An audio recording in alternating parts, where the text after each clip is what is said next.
Introducción a la filología clásica. Bloque 1. Antigüedad. Completo para parcial. Tema 1. El texto en la edad grecolatina. Materiales y soportes de escritura. Originalmente, la memoria era la depositaria de la cultura, que se transmitía de forma oral. Esto provocó que se perdieran muchas obras al no estar escritas. Al empezar a plasmarse las palabras por escrito, se empezaron utilizando soportes duros, como cortezas de árboles o huesos de animales. El soporte más utilizado en Atenas fue el ostracan en plural, un soporte hecho en terracota donde se escribían los nombres de aquellas personas que serían llevadas al exilio. En Roma se utilizaron soportes como el plomo para las tabulae de fictionum, tablas con conjuros o hechizos acompañados de dibujos, y también el lino para los llamados libri lintei magistratum, libros judiciales de las asambleas romanas. El grado de dureza de cada material determina no solo la dificultad de escritura en el mismo, sino también el tema de su contenido. La paleografía estudia la escritura en función del material.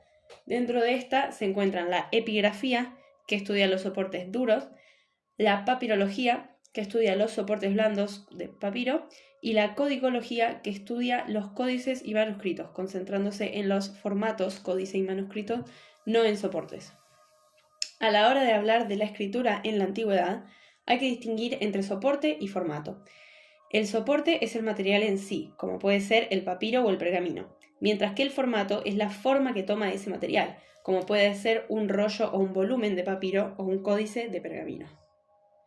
Los soportes blandos. Gracias a los soportes blandos fue que se estableció fundamentalmente la literatura. El papiro era el material más caro, pues era importado desde Egipto. Allí crecía el junco, a orillas del río Nilo, dado que crece en zonas muy húmedas. Se usaba en Egipto para hacer sandalias y otros objetos, y llega a Grecia en el siglo V a.C. como soporte de escritura, papiros. Plinio el Viejo cuenta en su libro Una historia natural cómo se fabricaba el papiro. Cuenta que se necesitaba el material fresco y por eso se trataba en Egipto y después se exportaba. Se cortaban láminas del tallo del junco sin las hojas y éstas se iban depositando en una tabla, una junto a la otra. Encima se superponía una segunda capa en el sentido contrario y luego el molde se prensaba todo para soltar la humedad y formar una hoja compacta rectangular que ya sería la hoja de papiro. Esta se secaba al sol y por último se pulía con una piedra de marfil o una piedra pómez para que tuviera un acabado más suave, mejor para escribir. Debido a la posición de las fibras del junco en el papiro, unas verticales y otras horizontales, solo se podía escribir en el recto de la hoja del papiro, es decir, la parte delantera, mientras que el verso, la parte trasera, quedaba libre. La hoja de papiro recibe en latín el nombre de plágula, cálima en griego, o cálema en realidad. Para unir las hojas de papiro se pegaban con una mezcla de agua, harina y vinagre y se superponían levemente una sobre otra. Los dos formatos del papiro son el rollo y el volumen. El volumen de lectura horizontal se utilizaba para la literatura y el rollo de lectura vertical se usaba para listas y documentos legales. Ambos, rollo y volumen, son formatos librarios donde se escribe en el recto y se utiliza un cálamo para la escritura. Cabe aclarar que en el volumen, aunque fuera de lectura horizontal, se leía en columnas verticalmente, ¿no? Conocemos la imagen de los papiros gracias a las pinturas, ya que no se ha podido conservar ningún papiro entero, dada su naturaleza débil y su corta vida útil. Los rollos y volúmenes se guardaban en capsa, que eran cajas para su transporte. Estos rollos y volúmenes, además de consistir en las hojas de papiro superpuestas, tenían un umbilicus, una varilla para ser abiertos con más facilidad, y un silibos, una etiqueta para saber el nombre de su autor. A partir del siglo II después de Cristo, se empiezan a encontrar rollos y volúmenes de pergamino, no de papiro. El pergamino finalmente se impuso ante el papiro, entre otras causas por su durabilidad. En la Edad Media ya se pierde el papiro y predomina el pergamino. Las tablillas de cera. Por más que fueran las realidades de lectura y escritura más populares de la antigüedad, utilizadas tanto en Grecia como en Roma, las tablillas de cera no se consideran soportes porque no fueron utilizadas para la literatura. Sin embargo, su importancia recae en que son el antecedente del códice, que es a su vez el antecedente del libro moderno.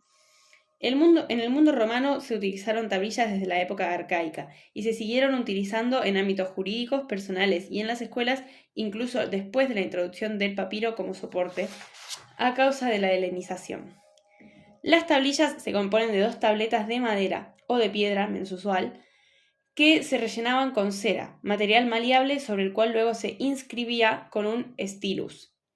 Estas tablillas se podían componer de 2 tablas, dípticus, 3, trípticus o más, polípticus. Se hacían agujeros al costado de las tablas y se unían con un cordel. Hay casos en los que se blanqueaba el color de la cera de la tablilla para mejorar su apariencia, en contextos jurídicos u oficiales. Estas se llamaban tábula de albata. También se llegaron a usar tablillas con carácter celebrativo, tablillas de marfil inscrito en oro, celebrando el ascenso de un magistrado a cónsul, que eran repartidas entre sus familiares y amigos. Por último, se utilizaban también como cartas escritas con carbón sobre madera, como las que se encontraron en un campamento militar, y como soporte individual de los alumnos en la enseñanza. Las tablillas más utilizadas fueron los trípticos, ya que permitían tener el texto protegido. Del rollo y el volumen al códice. Entre los siglos II y IV después de Cristo, el rollo y el volumen de papiro fueron desapareciendo gradualmente y se introdujo el códice como formato librario. Hasta el siglo II después de Cristo, el rollo y el volumen de papiro habían sido los formatos habituales de escritura. Los romanos innovaron sustituyendo las láminas de las tablillas de cera por hojas de pergamino que usaron como cuadernos de notas, llamados membranae. Aunque pasó mucho tiempo entre las membranae y los códices, no cabe duda de que esta innovación romana fue el antecedente de los códices. El escritor satírico Marcial habla sobre el uso de las membranae en el siglo I después de Cristo, definiéndolas como un formato compacto y muy manejable y apto para el viaje, e informa sobre tiendas donde comprarlas en Roma. En el siglo IV después de Cristo ya no hay testimonios del uso de membranae, y se ha impuesto el códice de pergamino por su manejabilidad y practicidad. El códice es un formato librario, y por más que su soporte más común es el pergamino, en zonas como Egipto, Siria y Palestina, productoras de papiro, se dieron códices de papiro en lugar de pergamino. La elaboración del pergamino. Se cree que el pergamino, pergaminum o pergamene en griego, se inventó en la biblioteca de Pérgamo, adversaria de la Alejandría en Egipto, ambas muy importantes de la época helenística y romana. Según las fuentes, Egipto prohibió la exportación de papiro durante la antigüedad, lo que llevó a una crisis que obligó la búsqueda de un soporte alternativo, y así nació el pergamino.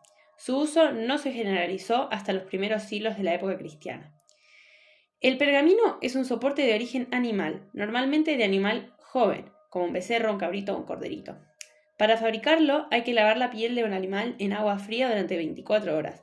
Luego se remoja esta piel en agua con cal para que se caigan los pelos y se separen de las capas de la piel. La capa utilizada para la fabricación del pergamino era la dermis. Luego, la piel se tiende estirada en una plancha para su secado y el fabricante se dedica a rascar los pelos restantes del animal. Por último, la piel se vuelve a mojar y se estira en un caballete de madera para su secado. La calidad de un pergamino dependía de cuántos poros y pelos tenía.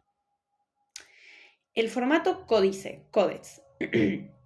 El códice, como ya dijimos, es el antecedente del libro moderno. La unidad mínima del códice es un bifolio de pergamino, lo que es un folio de tamaño A3 doblado por la mitad, que se unían uno a otro para formar cuadernillos. El cuadernillo podía ser un binión con 2 bifolios, o sea, 4 folios por cuadernillo, un trinión con 3 bifolios, un cuaternión, el cuadernillo más utilizado para la literatura, con 4 bifolios, un quinión con 5 bifolios y así. Otro beneficio del pergamino era que podía escribirse tanto por el recto como por el verso.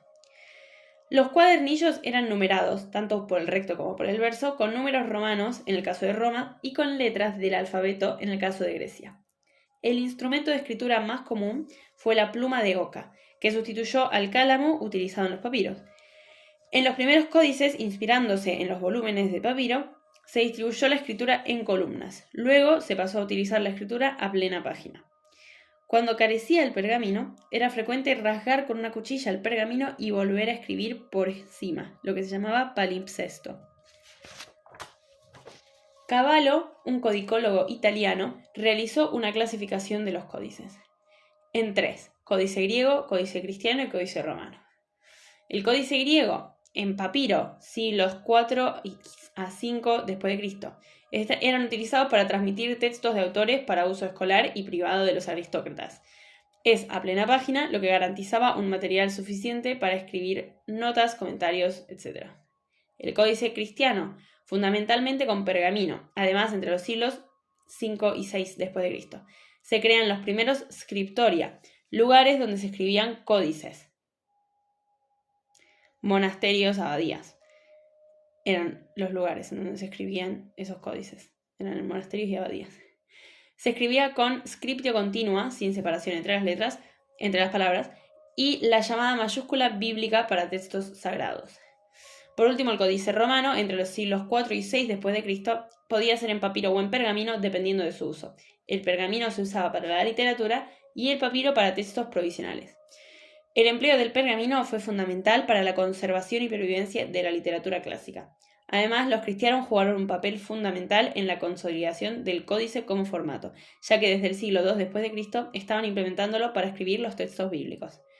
La Biblia cristiana más antigua que conservamos es el Codex Sinaiticus, que data del siglo IV después de Cristo. ¿Por qué se impone el códice frente al volumen? El códice de pergamino se impone frente al volumen y al rollo de papiro por muchos motivos. Por un lado, tenemos los factores materiales. Sumado a los beneficios ya mencionados, como la posibilidad de escribir a plena página y a doble cara, lo que supone un mayor aprovechamiento del espacio y su mayor durabilidad, también el códice era más manejable, más fácil de consultar y más fácil de ordenar que el volumen y el rollo de papiro. Por otro lado, encontramos los factores históricos o culturales. Estos están relacionados mayormente al uso cristiano de la escritura, puesto que fueron los primeros cristianos los que adoptaron el códice de pergamino para copiar las escrituras sagradas. Mientras tanto, las escrituras paganas continuaron siendo en rollos y volúmenes de papiro hasta la imposición total del códice alrededor del siglo IV después de Cristo. El cambio de formato de volumen al códice fue el primer obstáculo al que se tuvo que enfrentar la literatura antigua. La transferencia de un formato a otro implicó la selección de textos, lo que significó la pérdida de los menos populares del momento. Si bien la transmisión de un formato a otro generó pérdidas de textos, también dio lugar a nuevas agrupaciones de textos literarios en formato códice. Las 3 tipologías del códice más importantes derivadas de este cambio son los corpora, obras de varios volúmenes de papiro transcritas a un único códice, usualmente de un único autor, por ejemplo las Córpora de Homero, usados en las escuelas. Los códices misceláneos, que unen diferentes autores afines al mismo género literario, como por ejemplo Jenofonte, Heródoto, todos historiadores. Y las llamadas bibliotecas sin biblioteca, la forma primitiva de una antología de un mismo autor o de un mismo género literario, con lo mejor de cada autor o género, que también tuvo un uso escolar. El códice de pergamino fue muy empleado hasta la Baja Edad Media, el siglo XII, cuando se empieza a difundir el papel árabe, gracias a los árabes, que lo introdujeron en la península ibérica. A partir de entonces, el papel se va imponiendo sobre el pergamino debido a su menor coste y mayor facilidad de confección.